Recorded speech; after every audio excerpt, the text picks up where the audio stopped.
Hein, l'histoire Sonko, le phénomène Sonko, c'est un combat de jeunesse. Et c'est une occasion aussi de lancer un appel. Je lance un appel à ses leaders, je lance un appel à au président de la République et à tous les responsables de Benno Bokk Yakaar, à savoir qu'aujourd'hui au Sud, il y a des jeunes responsables, hein, capables de faire face aujourd'hui à ce phénomène Sonko, car ça c'est un combat de jeunesse. Et encore une fois, on lance un appel à ces leaders de pouvoir renforcer leurs jeunes.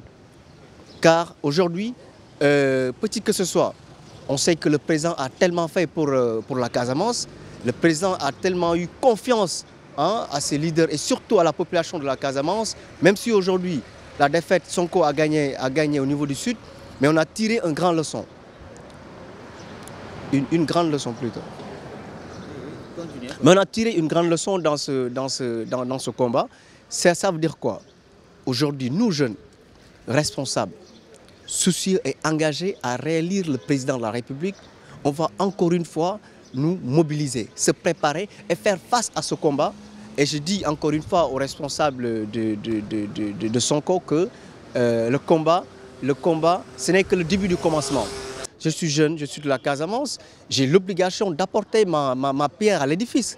J'ai l'obligation d'apporter, donner ma contribution pour encore une fois consolider les réalisations du président, pour encore consolider un peu la vision du président.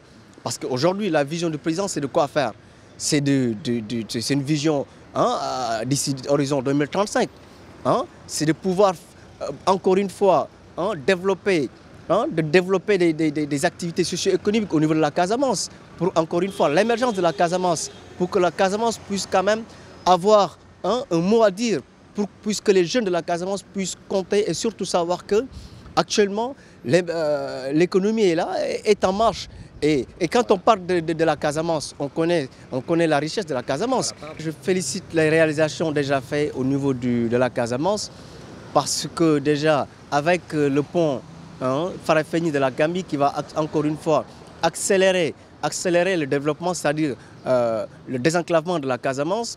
L'autre chose, c'est quoi encore? On a le port qui est opérationnel et surtout, hein, on commence à avoir les jeunes de la Casamance de plus en plus conscients.